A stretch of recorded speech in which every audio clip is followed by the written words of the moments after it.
It had been a while since I had last seen Holmes. My marriage had drifted us away from each other. I could, however, be certain that he was still, as ever, deeply attracted by the study of crime, and occupied his immense faculties and extraordinary powers of observation in following out those clues and clearing up those mysteries which had been abandoned as hopeless by the official police. It was on a certain night I was returning from a journey to a patient, when my way led me through Baker Street. As I passed the well-remembered door, I was seized with a keen desire to see Holmes again, and to know how he was employing his extraordinary powers. His room was brilliantly lit, and even as I looked up, I saw his tall, spare figure pass twice in a dark silhouette against the blind. He then took a seat and started smoking a cigar, sitting for what had seemed ages to me. His attitude and manner told their own story. He was at work again. He had risen out of his drug-created dreams and was hot upon the scent of some new problem. I knocked on the door.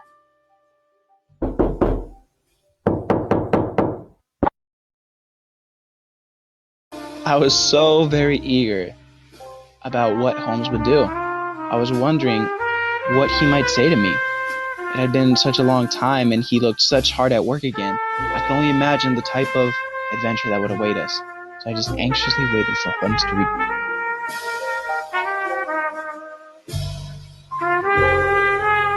Watson, how good to see you. Wedlock suits you.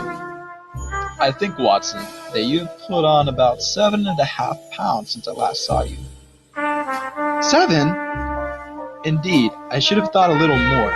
Just a trifle more. I also see that you are in practice again, I observe. You did not tell me that you intended to go into the harness. Then how do you know? I see it, I deduce it. How do I know that you have been getting yourself very wet lately, and that you have a most clumsy and careless servant girl? Wow, Holmes, this is too much. You would have been burned at the stake if you lived a few centuries ago.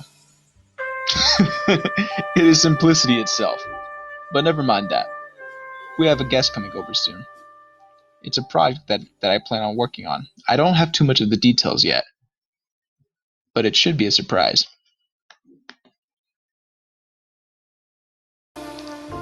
He invited me inside to talk for a bit. He gave me some brief detail about the man that was to appear. However, he didn't really know much about him yet. Just that it was a very important matter. It seemed very crucial he visit us tonight. To keep the conversation going, I told him a little bit about what had been happening to me. As if I needed to tell Sherlock Holmes what had been happening to me. He was able to tell me what had happened just by looking at me. That Holmes always had a way of knowing.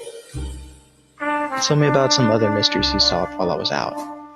I told him if he does any more without me, I might as well just stay home. He amused me for a bit. Watson, what do you think I would do without you? That's Sherlock Holmes.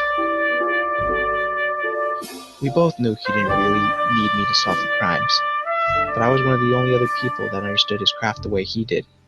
That was true until we met the woman, that is. The woman was the only other match for Sherlock Holmes. The only one that was capable of outsmarting him. A man entered who could hardly have been less than 6 feet 6 inches in height, with the chest and limbs of a Hercules.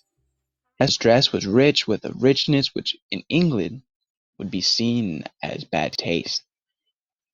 You may address me as the Count von Kram, a Bohemian nobleman. I understand that this gentleman, your friend, is a man of honor and discretion, whom I may trust with a matter of the most extreme importance. If not, I much prefer that I communicate to this with you alone. I rose to go, but Holmes caught me by the wrist and pushed me back into my chair. It is both or none, said he. You may say before this gentleman anything which you may say to me. It wasn't long after that we found out that not only was this man gigantic, but he was also a king.